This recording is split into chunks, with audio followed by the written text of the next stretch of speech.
You may think it's a little extraordinary to have an adult talking to children about nuclear bombs, but that's what we did back then. We also start that radio test, the test of the emergency broadcasting system. That first shows up. That thing was created in case of a nuclear event. Now, since then, of course, it's been used for like severe weather events and things like that.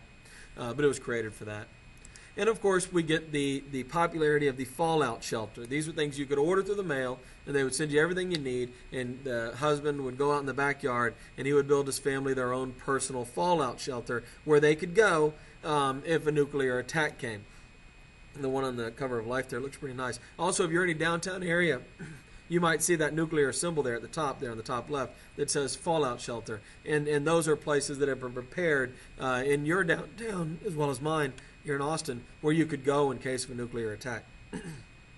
By the way, if the bomb fell on your downtown, it wasn't going to help you. But if there was radioactivity in the air, this is a place you could be safe.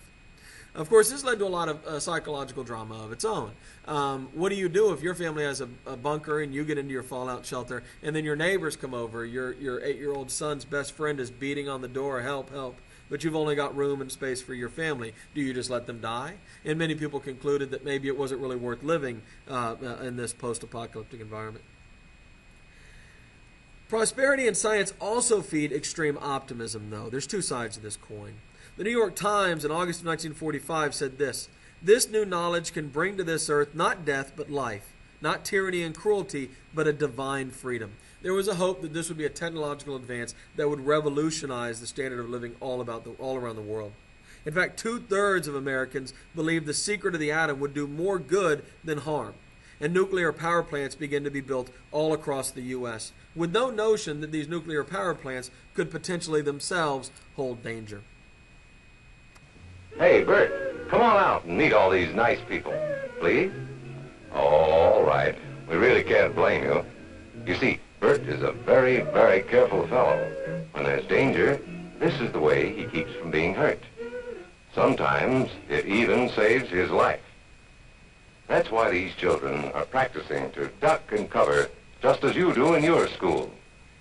We all know the atomic bomb is very dangerous. Since it may be used against us, we must get ready for it, just as we are ready for many other dangers that are around us all the time. Fire is a danger.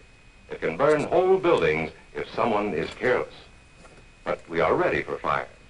We have a fine fire department to put out the fire, and you have fire drills in your school so you know what to do. Automobiles can be dangerous too. They sometimes cause bad accidents, but we are ready. We have safety rules that car drivers and people who are walking must obey. Now, we must be ready for a new danger, the atomic bomb. First, you have to know what happens when an atomic bomb explodes. You will know when it comes. We hope it never comes, but we must get ready. It looks something like this.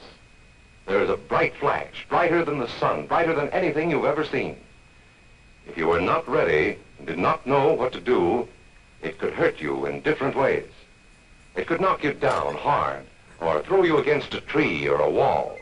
It is such a big explosion, it can smash in buildings and knock signboards over and break windows all over town. But if you duck and cover like Bert, you will be much safer. Nuclear weapons had two contradictory and simultaneous impacts on our psychology here in America. We sometimes call this period the age of anxiety because of the fear of nuclear weapons and the fallout and the long-term impact of them. But there was also during this time a great deal of excitement about the potential of nuclear power. There was an idea that we could abandon old sources of power and make cheap, available power all over the world that was relatively clean and, at the time, we believed safe. The anxiety of the period is really powerfully expressed in a new style of filmmaking. It's actually caused by economic realities. Color film is much more expensive to do.